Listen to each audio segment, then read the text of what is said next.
All right, so div tags. This one's going to be a little bit longer. I'm going to warn you ahead of time here. So div tags and the idea of what div tags are. Div tags are page divides. Div stands for divide. So for instance, let's say for instance I wanted to take what I've got here, which is a very simple HTML page. I've got my body content here. I've got a heading. It says text and images go here. I've got one, two, three chunks of text. I want to split these into three pieces. Initially not three columns, but I'm going to get them to three columns. So currently, if I save this with no page divides in here, this is what my content looks like. I've got my heading up here, and everything just gets mashed into the same line. That's because of the property of inline, right? This text is an inline element. By default, text is inline, which means it sits next to each other in a line. I need these to become block elements, right? There are lots of ways we could convert these into block elements, like using paragraph tags or heading tags, things of that nature. This heading tag is a block element, hence why these things do not sit next to this in a line, even if they were up there next to that content. If I save it, H1 is a block element, so it blocks off these things from sitting next to it, right? So div tags, by default, if I add a div tag in here, which is our default organizational element for HTML, div tag, right? There's a div tag open. If I close this div tag around this first chunk and save it, there we go. Divs, by default, are block elements. They are organizational elements that allow you to block things off. So if I want these to be three pieces, I can put div tags around each element. Open, close, like a bookend. Number 3, div tag open, div tag close. And now I've got 3 blocked off elements, right? So I've got 1, 2, 3. Now they're not 3 columns yet. I haven't added any CSS properties to do that. But by default, this is how you organize things on your page. Now, you can, I probably would want to add these, again, add a carriage return here. I personally like to do this, where I've got my divs above each other. For me, this makes a little more sense organizationally. It's up to you. I'm actually missing a div tag here. I added this div tag in here before, and I forgot to close it. I haven't been paying any attention to that. This is for my wrapper. So if you look, what I've just done here, I've got a div tag that opens and closes around everything. That is a wrapper div. Now, it does nothing on this page right now, right? If I refresh this, that's going to be a div I'm going to use later. I'll explain that in next week's lecture a little bit more. Suffice it to say for now, you always want this. This div should be a standard div in your page where you've got a div that opens and closes around all of your content. Now, for me, I'm a little bit OCD about this. I like to have a div tag around everything. So I would go ahead and put a div tag around my H1 element as an organizational piece. So now I've got literally div tags around every piece of my page. A wrapper, which contains all of this stuff in here, right? And then I've got a div tag for each item. That's the right way to do it.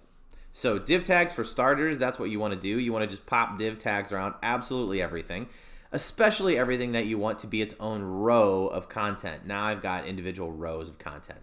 So if we look at our document, lots of rows, right?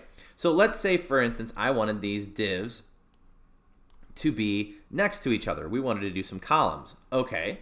So divs, remember, any element, any HTML element that is an organizational element, you can add CSS to, right? So don't forget that HTML is controlled by CSS. We add the HTML kind of like the bones or the organizational pieces, and then we use the CSS to style out those items. So I want 3 columns. I've got 3 div tags for starters, okay? So I want these columns in here.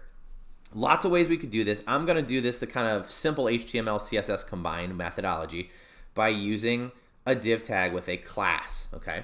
So remember, to add a class to HTML or to a div tag, we go div, okay? Remember, again, depending on whether you're doing a class or an ID, class equals quotation marks, okay? That's how you add a class that we're going to attach the style for the class up here in our style sheet or in an external style sheet, right? Give the class a unique name, right? So the name is just kind of up to you. There are some standard names we'll get into for things later, but you can make up whatever you want. I'm just going to call this columns. or just column, which is because it's shorter. So column, my class name is column. I know each one of these divs I want to be a column, so I'm going to paste in this column class tag to each one of my 3 columns, right? That's my starting kind of method. So now I know I'm going to have a class for each column that I'm going to control in my CSS. So let's go ahead and add in the control factor up here in the CSS. So let's go in next line down. I'm going to add in a dot column tag. So the dot column refers to the dot, especially right here, refers to a class. If this were an ID, remember we have classes and IDs, this would be a hashtag or pound sign, depending on how old you are. You add, this is ID, don't forget, this coordinates to ID, which we'll get into ID versus class later and why. But we have ID here, or class is dot. So I'm going to have dot and then class on here. So column now refers to this. I'm going to open up my CSS bracket, and I'm going to add a property that will make these columns sit next to each other. There are several I could use for this. The most basic is float. Okay, float is your is the default that lets divs sit next to each other to override the inline or the block element. Float. What direction do we want them to float? To the left of the page or to the right of the page? If I do a float left, that's our kind of default for columns. Now these elements float next to each other. Now we're kind of back to where we started. You can't tell that they're columns, but that's because they have no properties to tell them to push apart, right? So they're sitting next to each other now, but I want to separate them, right? The visuals, the optics of this don't look very good. I'm going to use CSS to do that, right? So this is going to be great. This is something to illustrate a very important principle about div tags themselves. Margin and padding. Every div that you set up should have margin and padding. All right, so margin and padding, just to kind of illustrate what margin and padding do. I'm going to add a default number into here. Let's say a, I don't know, 40 pixel padding. I'll get into pixels versus percentages and things like that coming up. Same thing with the padding. Let's add like a 20 pixel padding in here, something like that. All right, I'm going to save these and we'll go over here. Aha! What we start to see here is some distance between our objects, right? So margin and padding are best illustrated, I think, with things like colors in your background. So I'm going to go ahead and do a background color as well, just so we can see what the margin and padding do. Right? Let's do like a gray background color. Ooh, Gainsborough, I like that. All right, so save there. All right, so this will illustrate what margin and padding are. Right now I've got a 40 pixel margin in this document here, right? Margin is the space outside of your divs, right? Here, here, here, here, here, here, here, and above and below, right? So margin applies to all 4 sides of your div. Technically, it applies to top, right, bottom, left in that order. There are 40 pixels applied to the top, right, bottom, left. Let's illustrate this by changing this to 20 pixels, saving it, and looking at how more closely these things are packed together. Now there are 20 pixels here, here, here, here, all the way around each item, right? Padding, on the other hand, if I take out some of this padding and turn this to 10 pixels padding and save it, padding is the space inside your divs, right? Or inside whatever object you added padding to.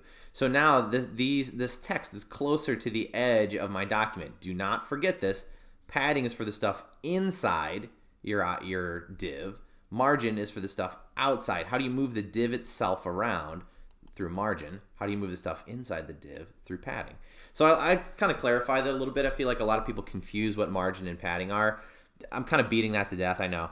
But it's important because a lot of people do these things, but they don't actually understand these things. And unless you really get what these things do, you're kind of flopping around and flailing around and just kind of banging web pages together without knowing any of these skills. So sorry if that was a little bit beleaguered, but I feel like that's a really important premise, is margin and padding. A couple of other elements we need to add in here, I think, that are just defaults you should have in every div. Width. All right, so I really need to define the width of this div. This is a very important thing. I'm going to do a pixel number for starters, but there is pixels versus percentage. I'm going to get into that later. This video is already getting a little bit long. But say if I set this as 200 pixels for the width, save it, Now each one of our divs is now 200 pixels wide. Okay, I can also set a height of, let's say, 200 pixels. And now my divs are 200 pixels tall. So these elements over here, width, height, occasionally float, margin padding, background color, these are like your basic elements you're going to have on pretty much every div ever.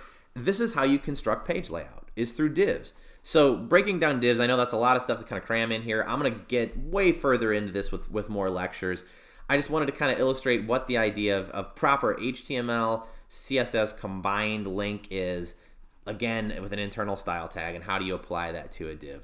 So use that as best you will for this week's assignment.